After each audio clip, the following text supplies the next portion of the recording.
आमी कितलेच फाटी सर्गीच्या राजाचे विशयी आयकलेले आसा.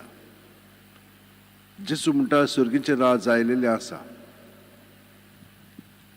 आनी कशें तें आमकां कळटा जेन्ना आमी सो खुशेन आमचें चिंती नासतना दुसऱ्यांचें चिंतून तांकां आमी पावता, तांचें आमी बरेंपण पळयता, तांकां आमी सगळें कोत्ता आनी हातून आमकां एक आनंद मेळटा.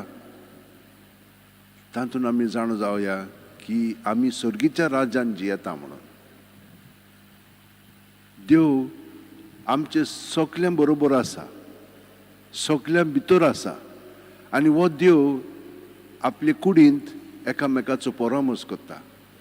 आनी जेन्ना आमी ताका एकवटान रावता तेन्ना तो आमकां आपली हातयारां कशीं वापरता.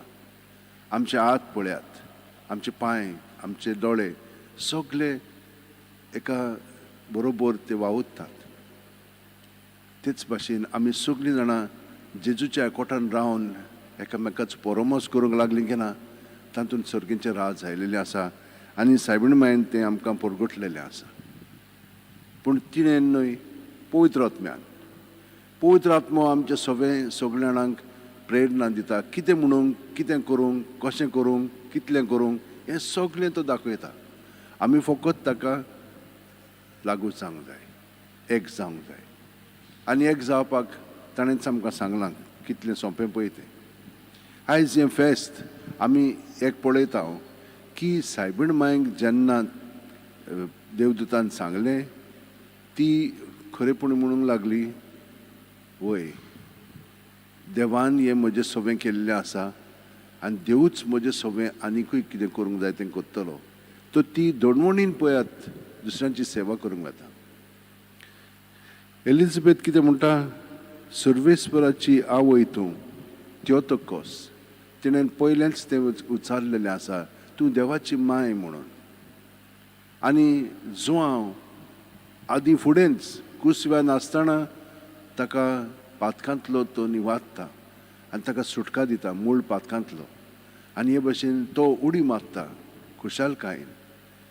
भयणीनो आनी भावनो, जितलीं आमी जेजूच्या एकवटान रावता तेन्ना जेजू आमचे सगळें दुसऱ्यांक हेच भाशेन उखलून दवरता, तांकां थाऱ्यार हाडटा आनी तांचें जिवीत बरें करता. आनी तीं उर्बेवंत जातात, आनंदान तीं जिवंक लागतात. हें सगळें आमचें सगळें घडोवंक लागलें की ना जाणो हें जायात की आमी सर्गीच्या राज्यांत आमचें जिवीत सारता. उद्रूश आयलें म्हणटच आमी कशे भशेन ताका प्रतिसाद दिता. केन्ना केन्ना आमी झुजता, केन्ना केन्ना आमी देवाचेर शीण कोत्ता. अशें जालें जाल्यार तातूंत सर्गीचें राज येवंक ना. पूण अशें जाताना आमी सट करून चिंतितान येता आनी म्हणटा ना ना हें अशें न्हय, हें आतां सगळें जेजू सवें धरून, कित्याक आमी एकटी ना, तो म्हजें सवें आसा आनी ताचें सवें दवरलें की ना तो मागीर आमकां दाखयतलो कितें म्हणूंक जाय, कितें करूंक जाय, कशें वचोंक जाय फुडें पळय तें. पूण कितें शांतीन आनी खुशालकायेन आमी ह्या संकश्टांनी आमी आमची पावलां मारतल्या फुडें.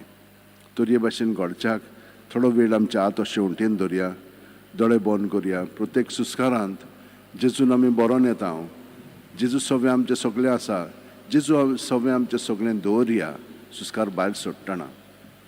तो ताचेर दवरलें म्हणटच तो आमकां सुटका दिता पातकांतली, आपल्यापणांतली, आनी ताच्या देवपणान तो आमकां भाग दिता.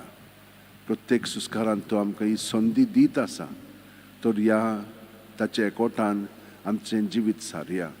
असलो संबंद आमी ताचे बरोबर घडोवन आमचें जिवीत सारूंक आनंदीत जावया. जेजू हें सगळें तुवें आमकां फावो केलें, तुवें आमची मनां उजवाडायलें आनी आमचें जिवीत तुवें आतां तुज्या एकवटान दवरून तें सुकेस्त केलेलें आसा. तर आमी हेच परी आयज आख्खो दीस सारतले आनी आयजूच न्हय फुडारूय तुज्याच हातान आसा. तसोच तुजें सवें दवरून आमी तुज्या एकवटान हे परी जियेत रावतले.